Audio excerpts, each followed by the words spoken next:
Hi.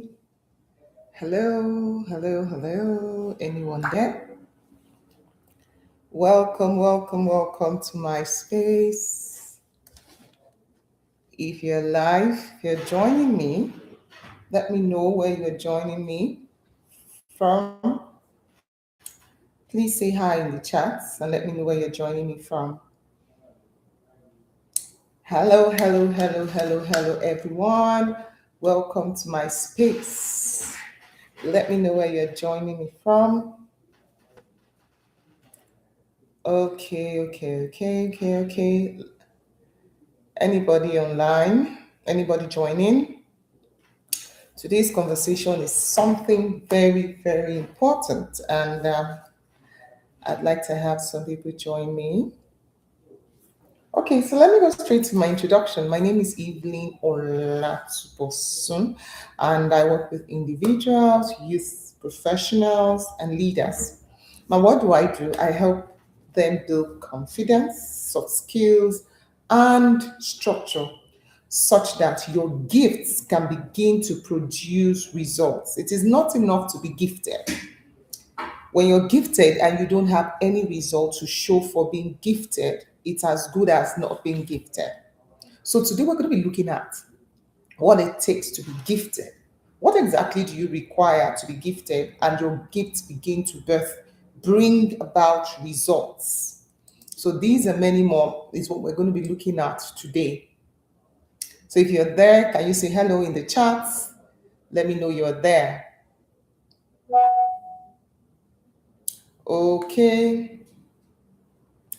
Today, we're going to be talking about something that most people don't like to hear, but it is something we need to hear.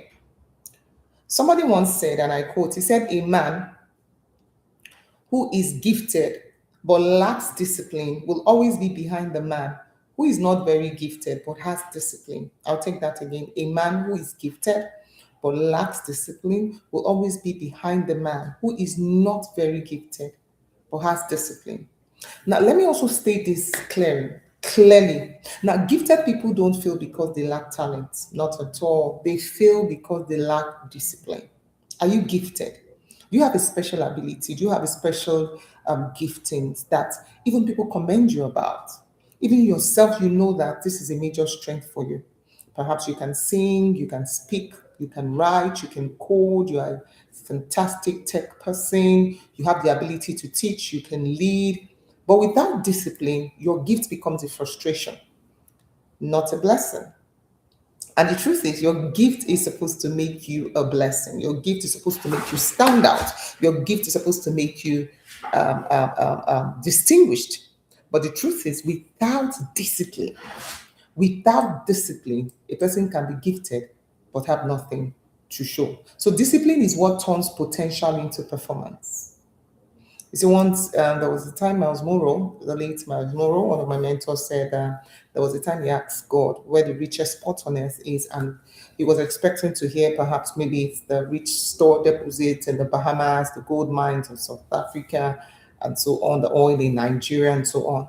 And he said, God gave him an astonishing reply, and God said to him, the wealthiest spot on earth is not any of those places, but the cemetery, because in the cemetery were potentials that were never fulfilled, great books that were never written, businesses that never opened, gifted people that died as non-entities.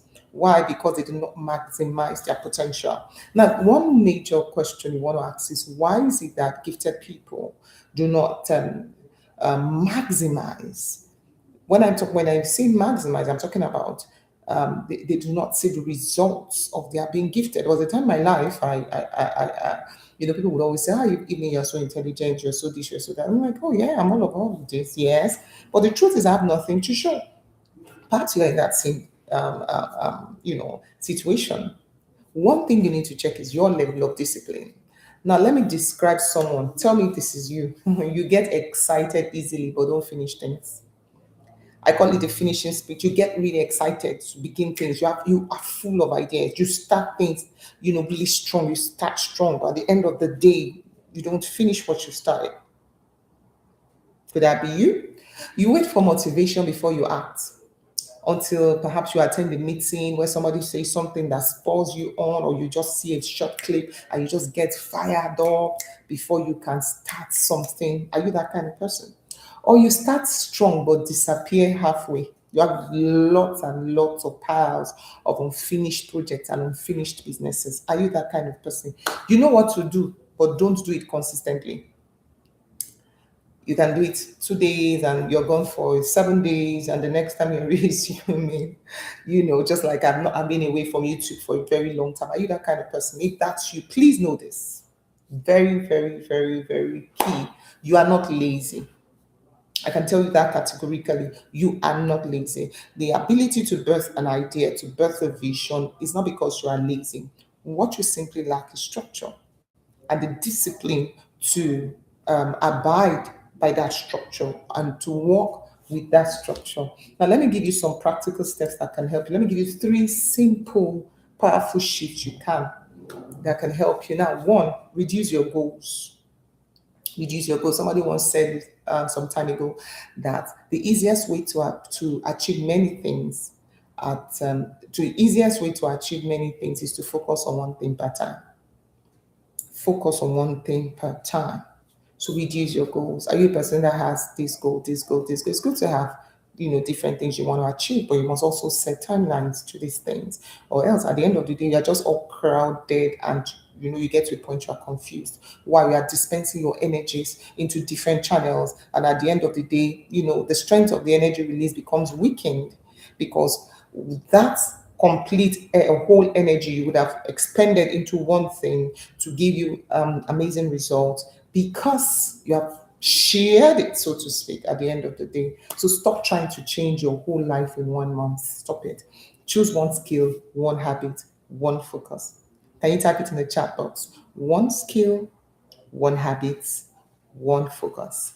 One skill, one habit, one focus. Achieve things. You might want to start with smaller things, all right? There's this thing the sense of achievement gives to you when you achieve your goals. The next thing you want to do is achieve more goals, okay? So do that. Then attach discipline to time.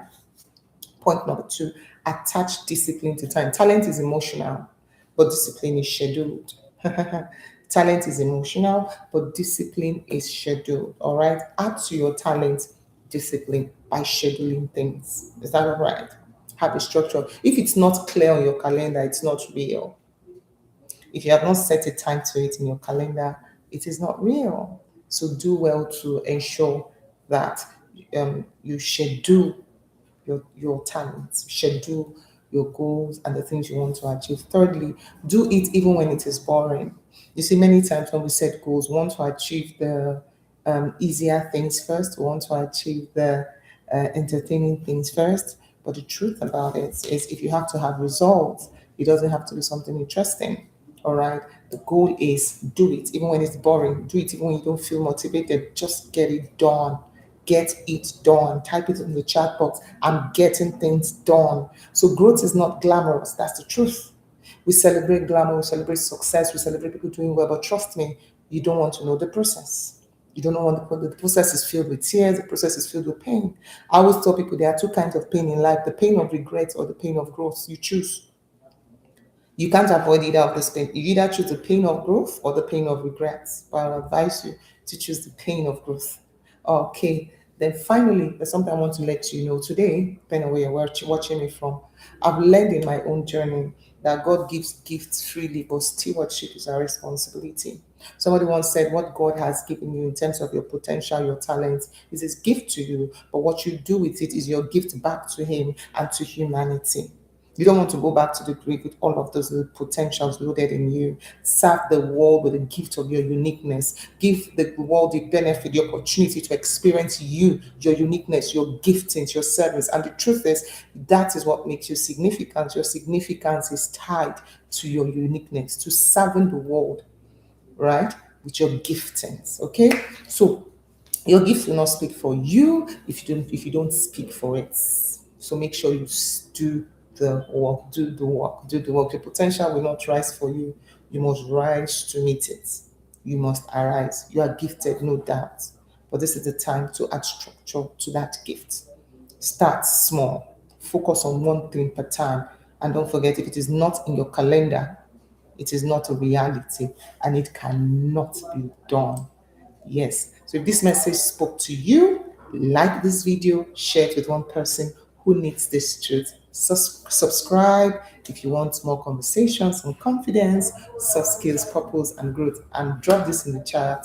I choose discipline. Drop it in the chat. I choose discipline. I choose discipline. Thank you for spending your minutes with me. Remember, your gift is valid, but discipline is what makes it valuable. Your gift is valid, but discipline is what makes it valuable. There was a time in my life I had so many things I wanted to achieve. I would write and write, but at the end of the day, I don't achieve many of those things and I feel so frustrated. But when I got to understand that all I needed was discipline and consistency and adding structure, that was the game changer for me. It can be the game changer for you. Thank you very much.